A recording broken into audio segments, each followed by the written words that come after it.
अस्सलामुअलैकुम स्टूडेंट। आज का जो हमारा टॉपिक है वो है difference between electric and gravitational forces या comparison of electric and gravitational forces. तो सबसे पहले इलेक्ट्रिक फोर्स की बात करेंगे। इलेक्ट्रिक फोर्स को एक्सप्लेन किया था कूलम ने, और उसकी जो फोर्स का जो फार्मूला होता है Fe इज इक्वल टू के Q1 Q2 over are square. और इसमें जो कांस्टेंट के है उसकी वैल्यू होती है 9 × 10⁻⁹ न्यूटन मीटर स्क्वायर पर कूलम स्क्वायर। ये भी हम फाइंड कर चुके हैं। कहते हैं it is much stronger forces. ये बहुत क्या होती हैं, स्ट्रॉन्ग फोर्सेस इसलिए होती हैं कि अगर आप इलेक्ट्रिक फील्ड की वो वायर्स देखें जिनमें 11,000 kV करंट चल रहा हो और उनका जो मैग्नेटिक फील्ड है वो बहुत स्ट्रॉन्ग होता है।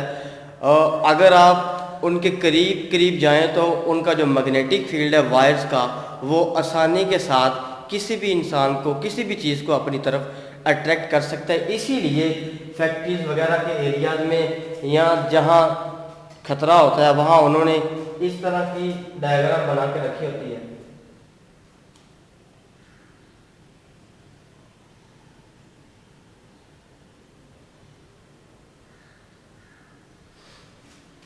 इसका मतलब है कि हमारे पास इलेक्ट्रिक फोर्सेस क्या होती है, बहुत स्ट्रॉन्ग फोर्सेस होती हैं। आगे it is a charge dependent forces. ये चार्ज पे डिपेंड करती है। बात की थी कि हमारे पास अगर एक पॉजिटिव चार्ज है और दूसरा नेगेटिव चार्ज है तो दोनों की वजह से हमारे पास क्या प्रोड्यूस होता है, इलेक्ट्रिक फोर्स प्रोड्यूस होता है। इसका मतलब ये क्या है, फिर ये चार्ज डिपेंडेंट फोर्सेस है।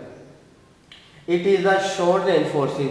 ये हमारे पास क्या होती है, शॉर्ट रेंज फोर्सेस इसलिए हैं अगर आप एक चार्ज को थोड़ा सा दूर कर दें पहले चार्ज से तो हमारे पास क्या है, अगर आप एक चार्ज यहाँ से दूसरे चार्ज को कहीं दूर ले जाएं तो हमारे पास जो फोर्स है वो क्या हो जाएगी, थोड़ी वीक हो जाएगी। इसलिए ये क्या है, ये शॉर्ट रेंज फोर्सेस है। इट मे बी अट्रैक्टिव और रिपल्सिव। देखिए अगर सेम चार्ज है तो क्या करेंगी, ये रिपेल कर देंगी, ये रिपल्सिव फोर्सेस बन जाएंगी। और अगर अपोजिट चार्ज है तो फिर क्या होगा, ये अट्रैक्टिव फोर्स बन जाएगी। जैसे लाइनें पॉजिटिव से निकलती हैं और कहाँ इंटर होती हैं, नेगेटिव में इंटर होती हैं। इसी तरह बात करेंगे अब ग्रेविटेशनल फोर्सेस की।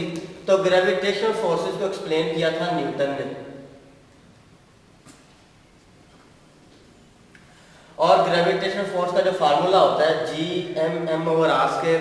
आप लिख सकते हैं Gm1m2/r² भी आप लिख सकते हैं। इसमें जो कांस्टेंट G है उसकी वैल्यू होती है 6.67 × 10⁻⁻11 newton metre square over kilogram square.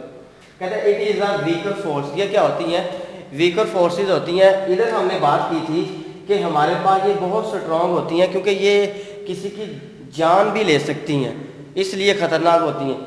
जबकि आपके पास जो ग्रेविटेशनल फोर्सेस है वो किसी की जान नहीं लेती, इसलिए क्या है, weaker forces. It is a only attractive forces. कहते हैं ये सिर्फ क्या है, अट्रैक्टिव फोर्सेस इसलिए हैं कि आप क्या करें, ये आपके पास अर्थ है, ये ज़मीन का ग्रेविटेशनल फील्ड है।